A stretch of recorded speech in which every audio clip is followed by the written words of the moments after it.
office, Deepak here in New York, and I'm sitting here in my office with Deepak home base with Jude Currivan. Hi Jude everybody. Currivan. Yeah. Dr. Jude Currivan. It's Dr. Jude Currivan. Dr. Jude Currivan, and she is visiting from England, and she lives very close to Glastonbury, the magical place of Merlin and that magical part of the world. Dr. Curran is an expert in quantum physics, cosmology, and consciousness. So I was going to have a private conversation with her, but then I asked myself, why deprive the rest of the world? So thank you for joining us. Jude, tell me a little bit about your background, starting with when you were 4 years of age. Well, when I was 4 years of age, I started to have walking between worlds experiences, precognitive dreams, out of body, telepathic, all the good stuff that was 4 years old is natural. Nobody was around to say that's nonsense or that's imagination. But it set me on a lifelong journey of curiosity into the nature of reality and realising that it's far greater than the appearance of the physical world.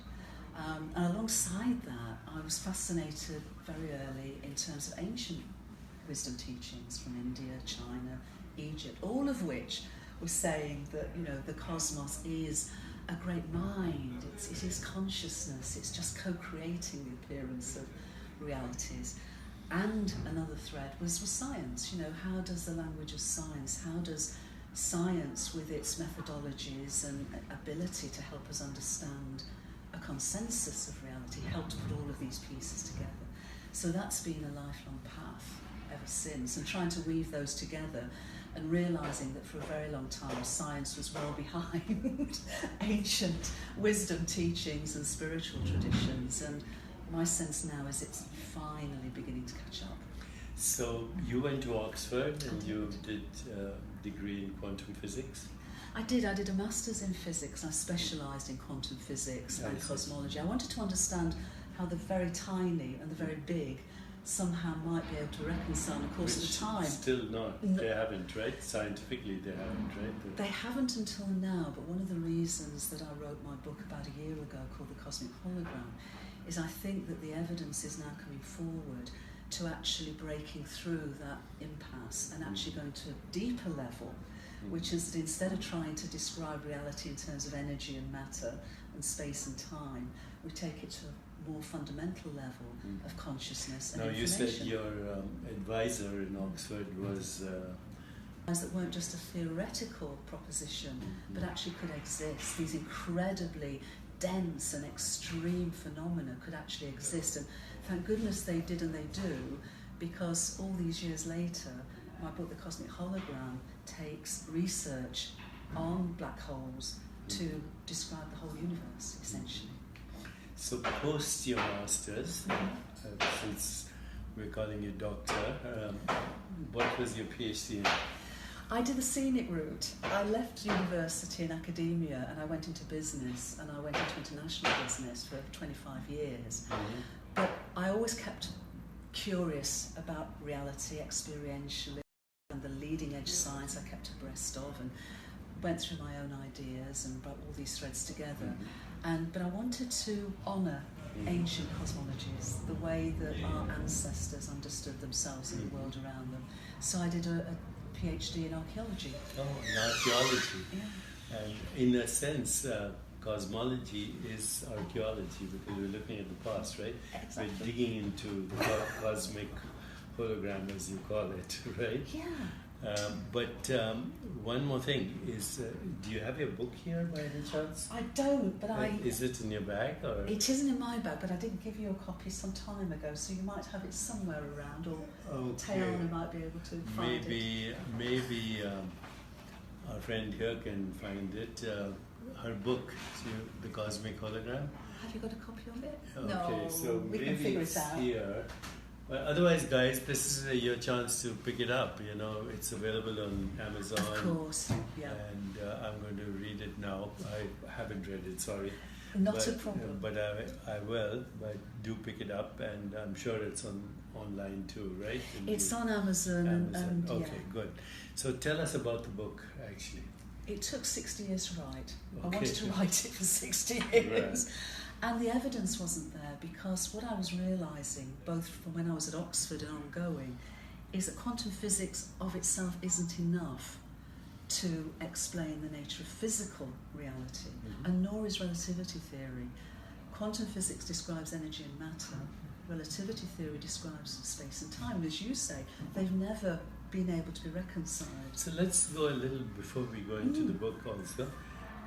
Quantum physics deals with, they're saying, can you speak louder? Sure. Yeah. Can we increase the volume too? It's easy to do that. So here we go.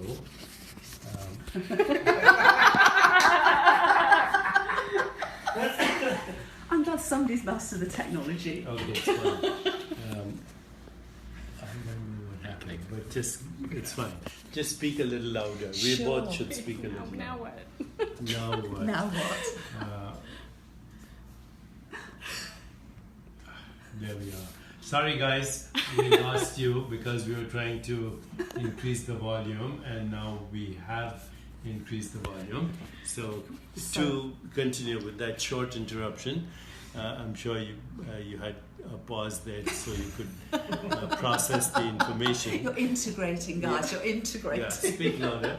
So on this quantum physics, before we go further, would you say that subatomic particles, even though people think about them as material entities, because they have units of mass and energy, that actually they are human constructs for modes of knowing. Nobody's ever seen a subatomic particle, or what you see on tracks, right? Absolutely. So when you do these smashings in Hadron Collider, and you see something and you decide to call it a Higgs boson, by the time you call it a Higgs boson or anything, it's not there. It's gone. It's gone. Yeah. So it's a momentary appearance of an energetic particle.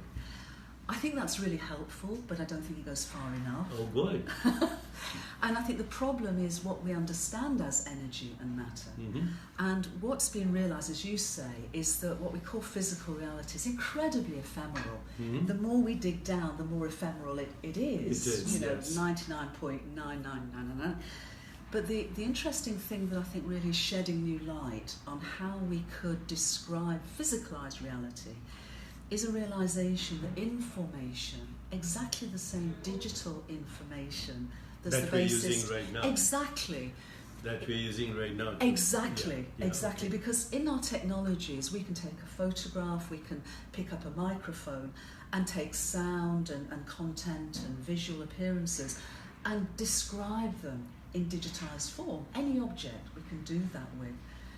What we're realising more and more is our universe does that in reverse. It takes the information, not random data, but informational dynamic patterns of relationship, and from them is expressed as energy and matter, and indeed space-time, but in complementary ways.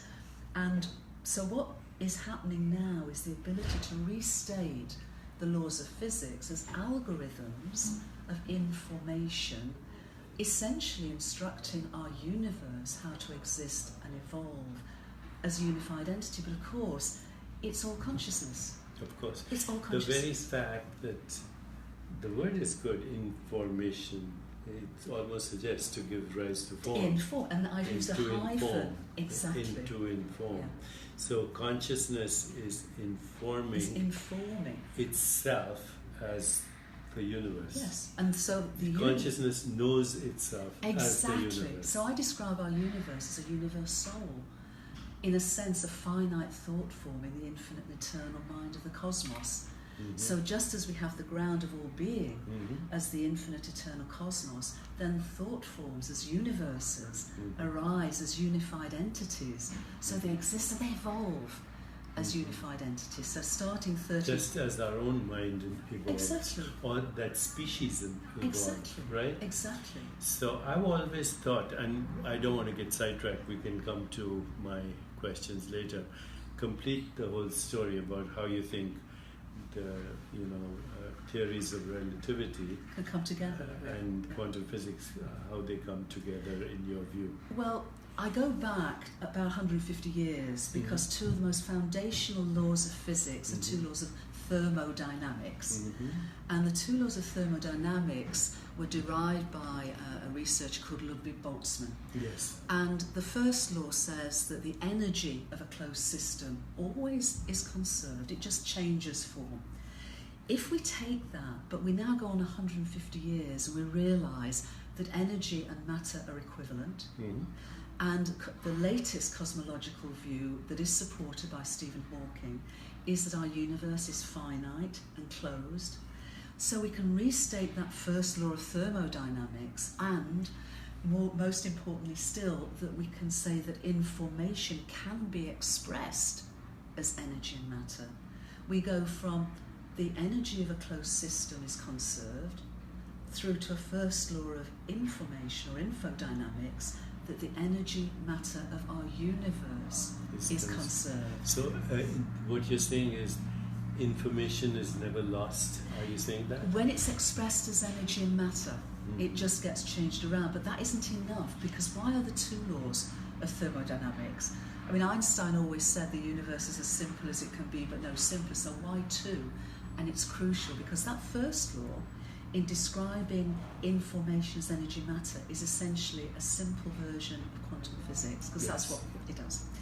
The second law, though, is key, because the second law of thermodynamics started by saying that the entropy of a closed system always increases through time.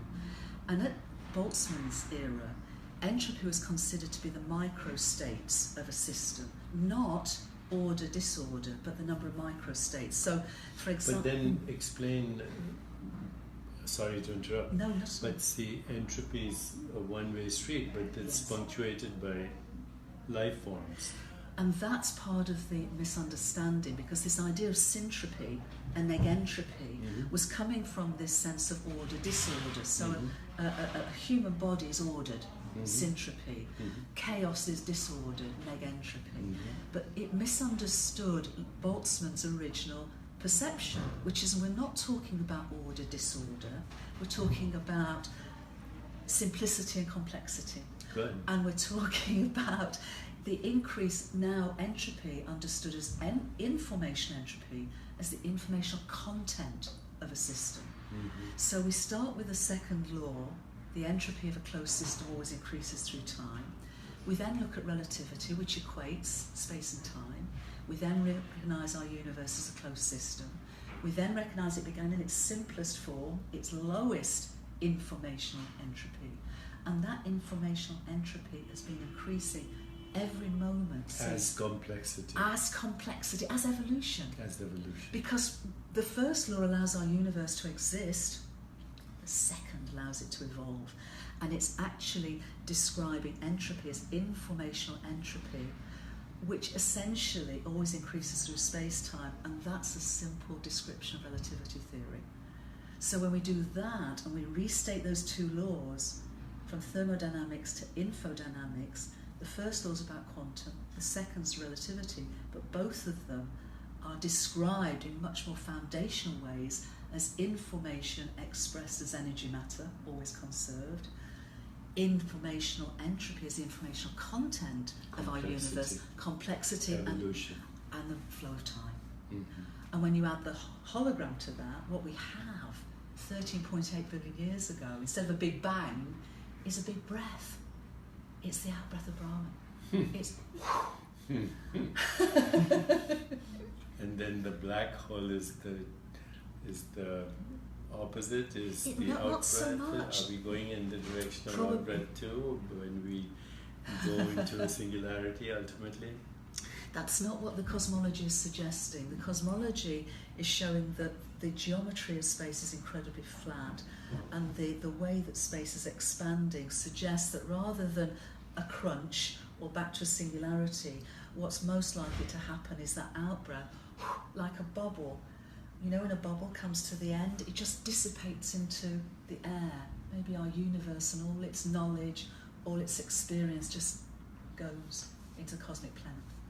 Into cosmic what? Into the cosmic plenum. And the cosmic plenum, but even there it exists Yes. as a probability or Yes. possibility for recycling. Yes, you know, So the universe reincarnates itself. reincarnates and many, many different universes. It's the grandest sense of reincarnations you could ever have a sense of. Mm. So this is what your book is about. It is. You guys better read the book and listen to this conversation over and over again. If you like it, press like and share it with your friends, because I don't know when I'm going to meet Jude again, and this is a great opportunity. So now let's go back a little bit further into this whole thing. Do you want to say anything more about your book first? No, just to say it's the first of a trilogy, because we talk about understanding, experience, embodying unity awareness. Mm-hmm. So this really just gets over with the evidence over the bridge from duality to essentially non-duality, Mm-hmm. to from the appearance of separation Mm-hmm. to unified reality and unity awareness. So what you're actually postulating is the final unified field theory, in a sense. Yeah. As consciousness, the Yeah. consciousness isn't something we have; it's what we. How receptive are traditional cosmologists? Because they call me names all the time, including Brian Cox. And hi, Brian, I'm going to send you this video. I'm going under the radar, Deepak. Okay. No, and it's by a fellow Britisher. Absolutely. So, Hi, Brian. There you are. Okay, good, Brian. And the two of you should meet, Brian. You should have Jude on your show, which is a great show anyway. I'd love to do that, Brian, because I really love what you do. But I think this really could be a game changer. Correct. Could be a game changer. Okay, so let's go a little further. We say consciousness, and right now you're talking about cosmic consciousness as the plenum, Yes. or the ground of all ground of all existence, existence. the ground of being. But human consciousness right now, we are humans, Sure. which is the category of consciousness. Sure. And I've always thought of other species, including plants, including this plant, or other species from microbes to, all the animals, as species of consciousness. What do you think of that term? Well, going back to what I said, that in my view, what this is showing, what I've written in the Cosmic Hologram, or what the evidence is showing across all scales of existence and many, many different fields of research, is that consciousness isn't what we have, it's literally what we and the whole world are. Now, we can widen that to say mind. And of course, many folks and leading edge scientists have said, our universe isn't a great thing, it's a great mind. Big thought. Exactly, it's a great thought. And so that's what the evidence is really pointing to. So if our universe is a great thought, then essentially we are microcosmic co-creators of its evolving intelligence. And everything that manifests has universal worth, has a sacredness because of that manifestation as part of a universe. So all sentient beings, which is an Eastern term, are species of consciousness. I would say our entire universe is mind, and then consciousness becomes a discussion of levels of awareness and self-awareness within that. Yeah, but also the awareness in other species. Very right? much, absolutely. Because maybe they don't have reflective awareness as we do. But they are. They're part of this great thought. Therefore, of course, they are. So then, would you say it's time to revise Darwinian evolution again? Anytime I say that, people point their guns at me, but I've always kind of thought, and it's part of Eastern wisdom traditions, that the evolution of species is actually the evolution of consciousness, of species of consciousness. I would very much agree with that, and also the evidence I'm showing in the book shows how systems are co-evolutionary partners. Very much, and how it's the informational relationships, the dynamic relationships that actually are continuing And when you have a period of time as the Holocene is, where the environment has been relatively stable, then there's been very little speciation. It's been very slow in that regard. But we know from the past that through the sort of longer range cycles, the Milankovitch cycles, which are different but go up to about 40,000 years, ice ages come and go, there's more speciation because the environment and its entities, as it were, the living, the biological entities within it, do evolve to adapt. But the greatest evolutionary processes have taken, and the great accelerations have been taken after near mass extinctions, such as the dinosaurs. And so adapt dramatically to be able to continue complexity. And for the last 4 billion years, that's been the story of life on Gaia. There's been slow, interrupted, punctuated equilibrium in evolutionary terms, but you can actually, and biologists now are looking at that in terms of information and dynamic informational patterns that underlie the generator of information obviously is consciousness. Of course. So right now there are many theories of consciousness, as you know, from Penrose Hameroff and microtubules to integrated information to on and on. And I keep saying to myself that all these theories of consciousness are in consciousness anyway. You need consciousness to create a theory. It's all a work in progress. Right. But as you know, the most fashionable theory right now, or one of the most fashionable theories, is integrated information leading to consciousness. But you're saying the reverse. You're saying that consciousness creates integrated information. I'm saying it's a dance. Otherwise, we're still in duality. We're still saying that does that, that does that. Okay. Where it's an emergent process of it. I mean, I talk about if we look at information at its most basic, we could say information is the letters of the alphabet. When we start to put letters together. To make words, meaning is added. Relation is added, patterning is added. When we put those words in human terms into a sentence, a poem, a song, a play, there's deeper meaning. So in a sense, it's a beautiful sort of enrichment. In a way, that's DNA as well. Yes. In the alphabet of life, yes. DNA being the alphabet, genes being the words, and the body being a story. Exactly. And also this sense of, and this is really, I wouldn't say speculative in terms of its totality, but it's less evidentially based at the moment. But it seems that information, there's also a pull as well as a push. There's also a sort of a potential, a potentiality of the template, which is emergent. So there is a sort of a higher level coherence within evolutionary processes. Is there feedback?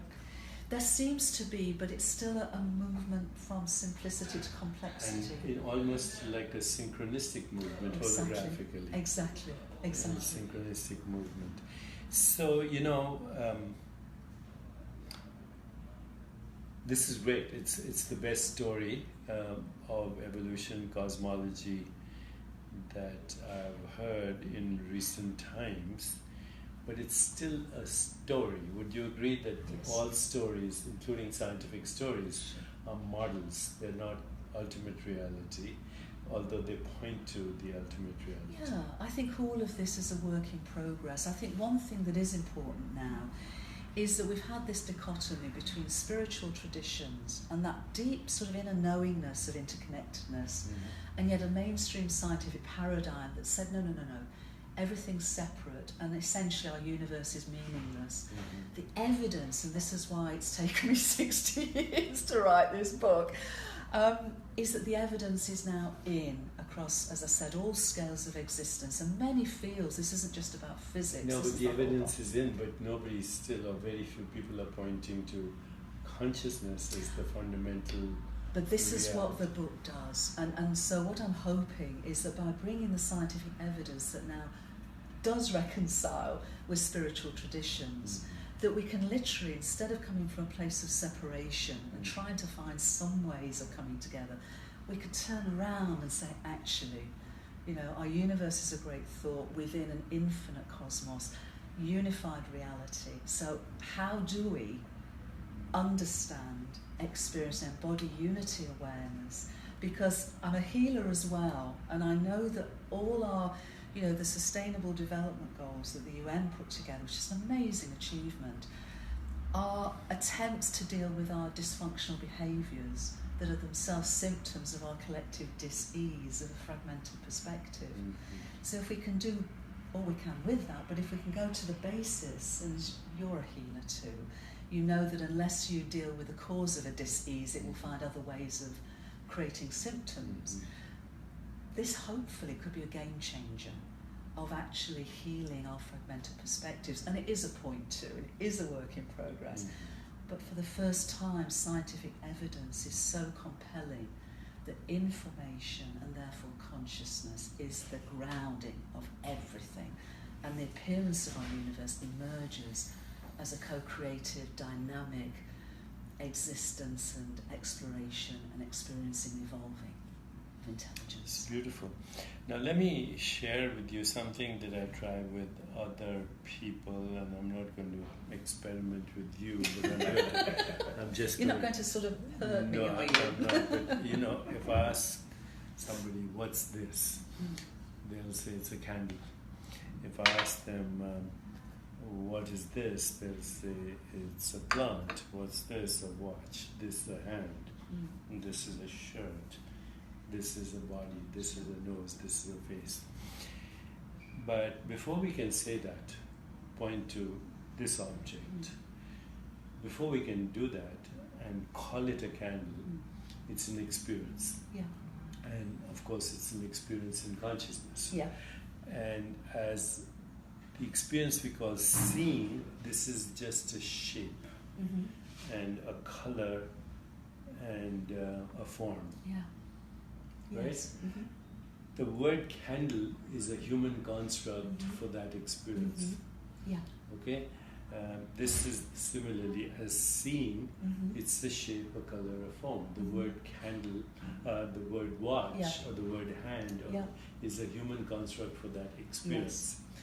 So basic experience is a sensation or a perceptual experience in consciousness.